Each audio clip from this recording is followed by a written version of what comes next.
What's up, my hunting brothers and sisters? Today we are diving into the electrical build for my cargo trailer conversion that I'm going to use for hunting trips, some minor camping, still as a cargo trailer, and a whole other things. Right back here is a very complicated, it looks like, setup, but it's really pretty simple. Stay tuned.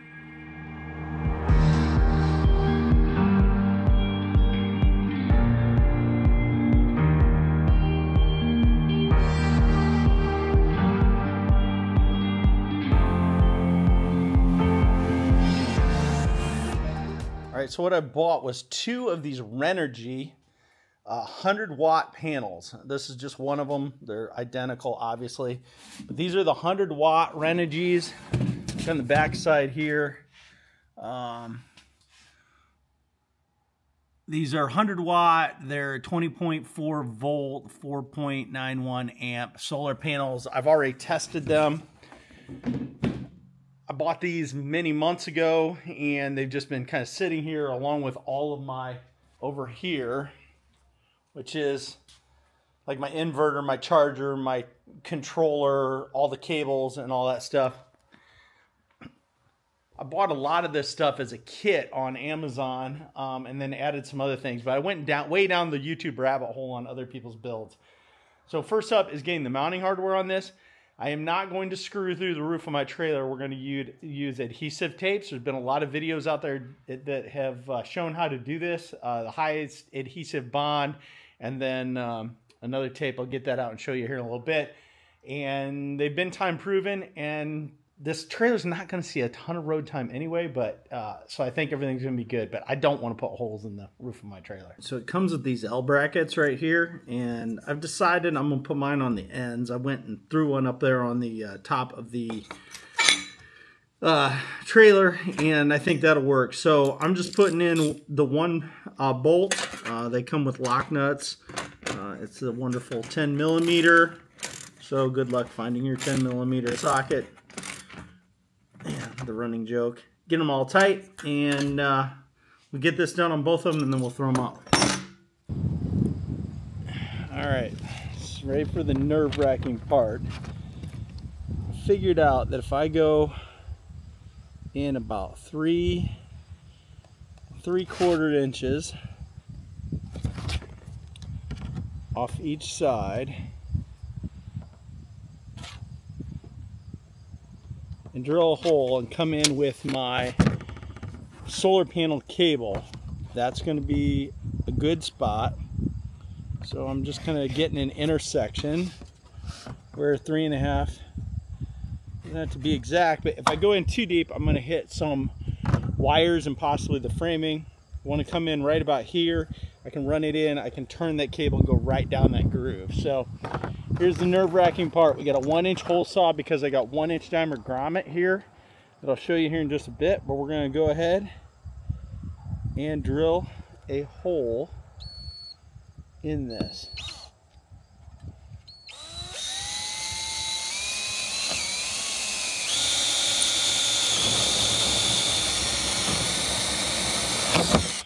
Boom. There we go. That will work right there. Alright, so this is an adapter that the cables go through. They've got these nuts, these wire nuts, to seal everything up to the cables for the solar panel. Hopefully I'll put links to everything I bought down in the description. And then I've got a rubber gasket that I want to protect the wires that go through so they don't ever get snagged on this metal edge. However, there's plywood in here, so I had to cut the bottom flange of that. So it's just going to set down in here like this. And I'm actually going to put some silicone in here just to kind of hold it, and that'll set it up.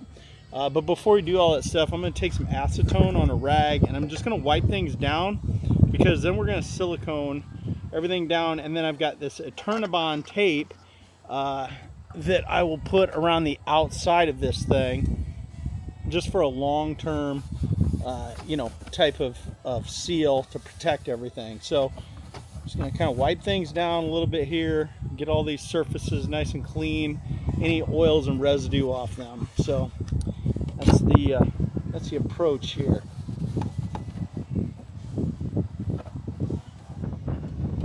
I'm just going to put a little bit of bead of silicone around this just to seat this little rubber gasket. This stuff comes out white, but it dries clear. So up there, put that in there. And we'll just kind of clean this up. Again, you wouldn't have to do this if you didn't have the plywood on the backing. The gasket here, this grommet, would just grab onto the sheet metal. So there's that. All right, so we got this device here, which is going to provide the weather seal and protector, and we got these nuts. Once you run the wires through, they tighten down around the wires. So I'm going to run each wire through this. I will tighten these down after I get them kind of to the lengths I want. So I'm just going to run them through for now, the bulk of the wire through, because then I'm going to run the wire down through this hole and I'm going to seal everything up.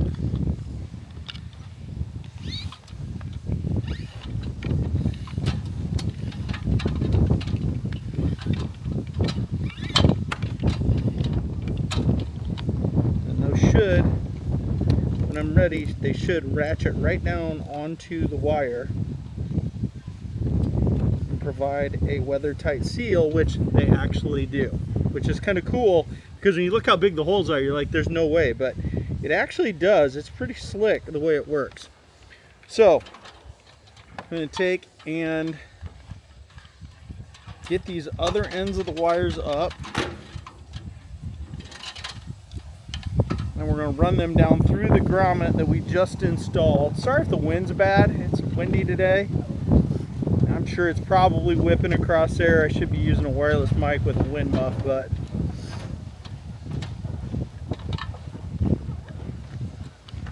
there we go.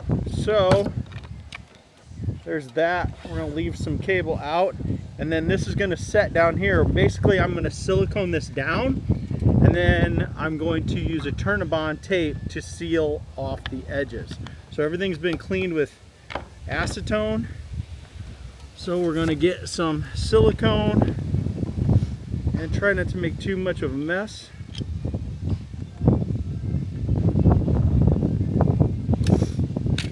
All right. So there's that. And then this is going to nest right down in here, just like this. And I'm going to push that down.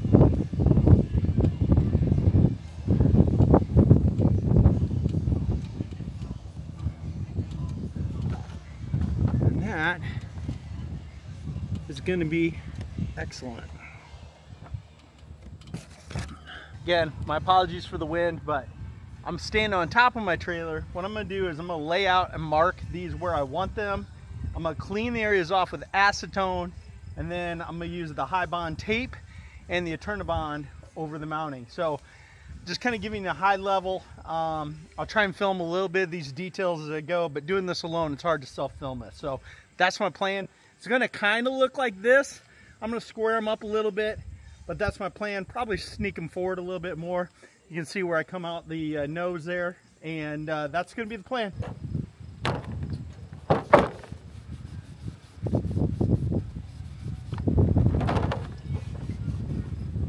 So I'm going to use this 3M, it's called VHB, for very high bond tape. I did a lot of research, watching a lot of YouTube videos. Guys are using this to hold down their solar panels. This is the 1-inch wide stuff. I'm going to cut it lengths and put it on these tabs and then stick it down. I've already cleaned the surface of the trailer where it's going to bond, and I've cleaned the bottom side of these tabs with acetone, so it should get a good bond. Put that on like that. Stick it down. Take my utility knife and just cut it off nice and flush. And then right before I get ready to flip it, I'll peel all those off. Right, time to flip it. I'm gonna make sure like the cables are at this end so I can make my connections. But time to flip this thing over and get it in position.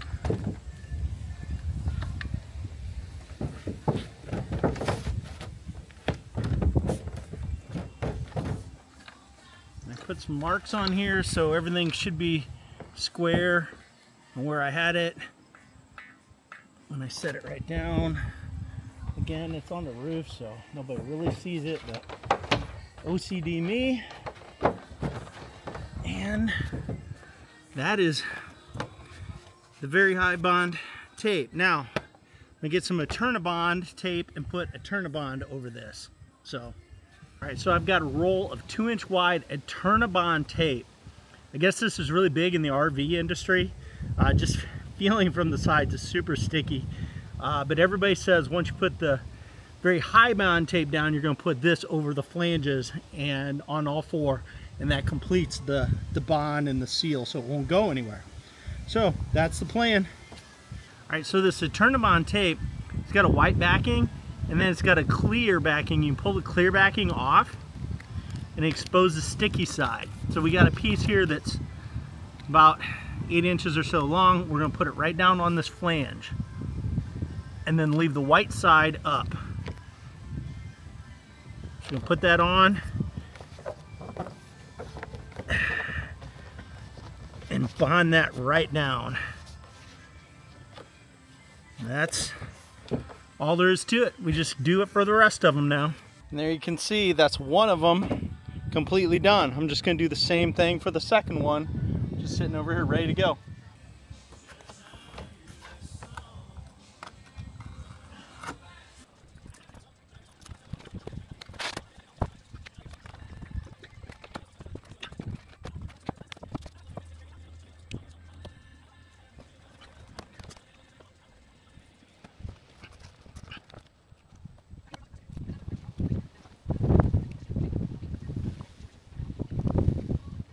And there it is, the finished solar panels. So all I gotta do, I got a brick on there just kind of holding that down until that silicone dries, and I'll put the Eternabond tape on it, and then everything can be hooked up. But I'm not gonna hook anything up because it'll automatically start generating electricity and everything will be hot at the ends, and I don't want that.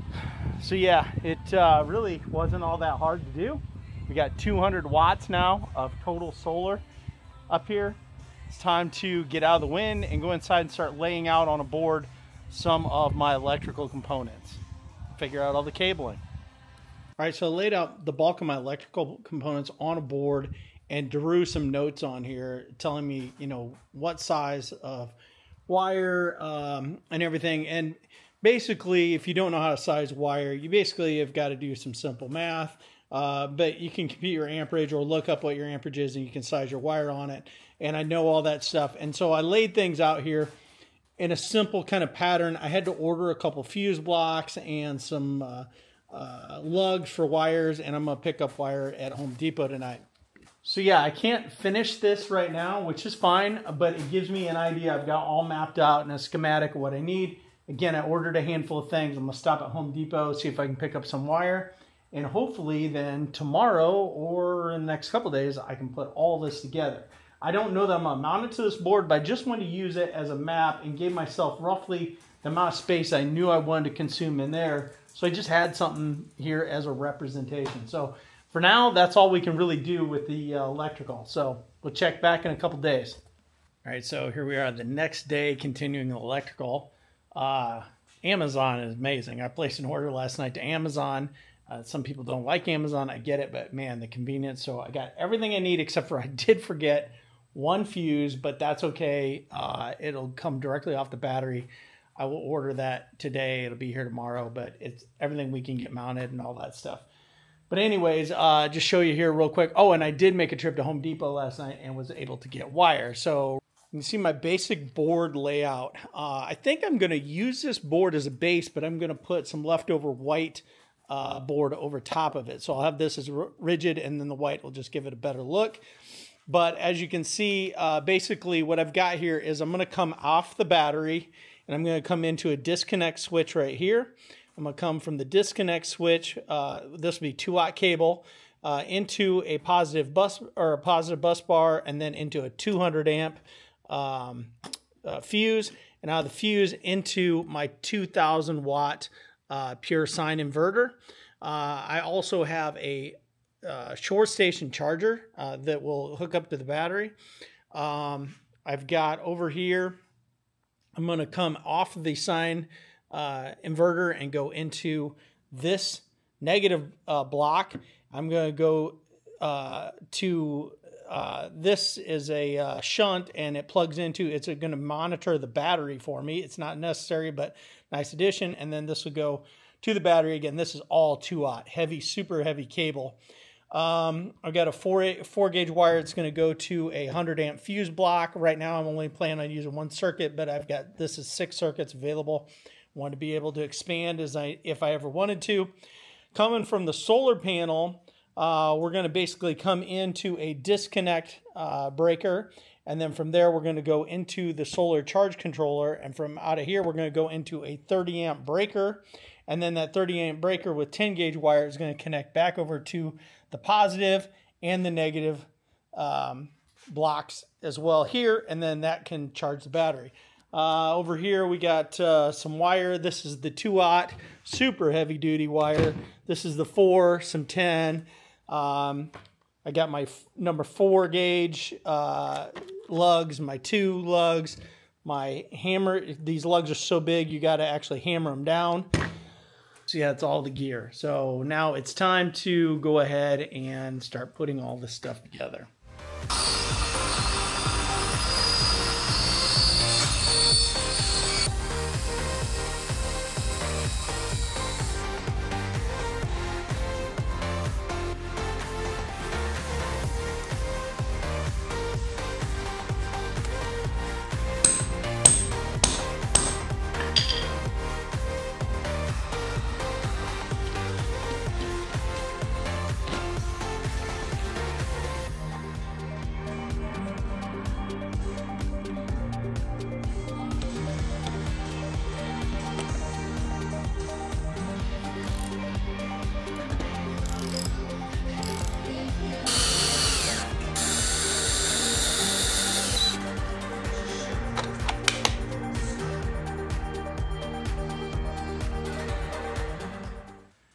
That is everything laid out, screwed down to the board, everything cut to length. The only thing I have not done is I haven't made a positive or a negative battery cable because I miscounted my lugs that I needed, and I need 2 more lugs, I believe. Actually, no, 4 more lugs. So I got to order some more lugs. So anyways, a lot of the cable I bought was only in black, so I put red shrink wrap and red electrical tape on it to identify that it is positive long-term going down the road, just what they had. So that's what basically had to do. You don't want to screw things down to the board until you've made all your cables, because there is no wiggle room in these heavier cables, especially these 2-aughts. Even the number 4 is pretty tough, but these 2-aughts, there's no way. So basically I measured everything out and got everything pretty much the way I wanted it. Laid it all in, and then screwed everything down to the board. I think this is going to be really nice. So order 4 lugs, and I did forget my fuse that goes to the battery, so I'll just put in a order to Amazon, and tomorrow or the next day we'll finish this thing up. I'm really excited. This turned out pretty slick. All right, so here we are. Pretty much the electrical is final. The only thing I have to do is to add 2 exterior lights. Super easy to do, but I mounted everything up down here, and everything's wired up and works. I got to tuck in some wires, clean a little, do a little bit of cable management, but I'm going to do that when I put the trim pieces up. So I'm going to walk you through everything here. So here's that board I was building, and the new lugs came today, the additional fuse and all that stuff. Right now everything is hot, and this thing is self-sufficient. So I got my 12.8 volt 100 amp hour lithium battery down here. I'm probably going to add a second one eventually, but this is going into the positive, is going into a 200 amp fuse. I've got a battery disconnect here so that I can completely disconnect the battery. You hear it's beeping, it's disconnected. Turn it on. Okay, so now we got power. On the negative side of this, we're going over to the shunt. And on this shunt, I've got this Synergy monitor here that tells me everything going on with the battery. You can see we're 13.3 volts, we're 100%, right now, and so basically that's everything going on in real time with the battery. It's on this cable. I'll mount this at some point when I get further down the road. I still got to put the covers on my bus bars. I'm gonna have to cut custom some of the entries because they all come from the side, but due to these heavy cables I came in from some angles, so I'll customize those. I come out of the positive, go into another 200 amp fuse before my 200 or 2000 watt inverter. And as you can see, the inverter is on. And check this out. We're going to plug in a light here and we will flip. There you go. So that is running off of the inverter right there. Coming out of the inverter, we're going into the negative bus bar. The negative bus bar is grounded to the trailer frame over here. So then let's talk about the solar. The solar panels wires come in down. Again, I'm going to conceal these better. Right here's one, there's the other, and behind the trim, and do some cable management. Right now they're coming into a disconnect right here, so I can turn them off and I can turn them on. And so as you can see right now, this would be the 30 amp solar controller right here, and we got set up blue for a lithium battery, and the steady green flashing light means it's charging the battery.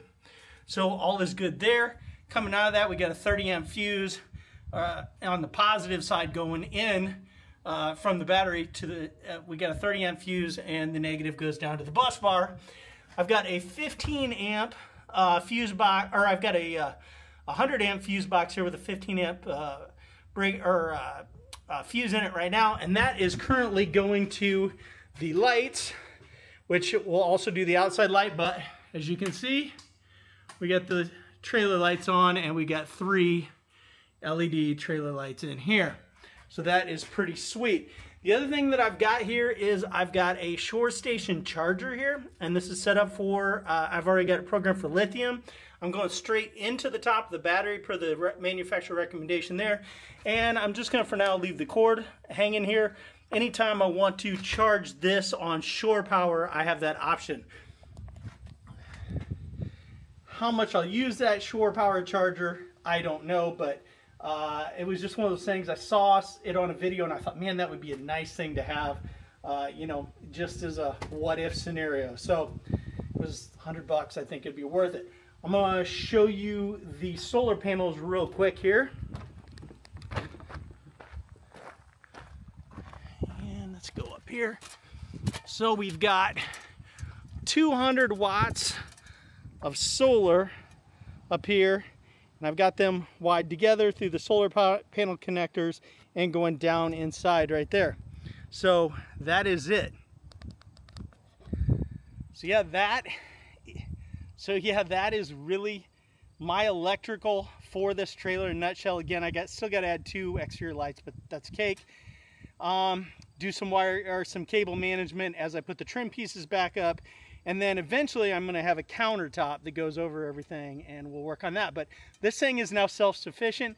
I was very nervous about doing this, I'm not going to lie, and I had 0 problems. I followed several different YouTube videos. City Prepper, and I'm not into prepping at all, but he actually has a really good 12-volt solar setup thing, and I kind of followed a lot of what he did in his recommendations, and then watched a lot of other videos too, and put together my system. So yeah, there you go. Pretty happy. So that's the electrical portion. I'm considering this a wrap. So as always, God bless, stay safe. It's a new day in the outdoors.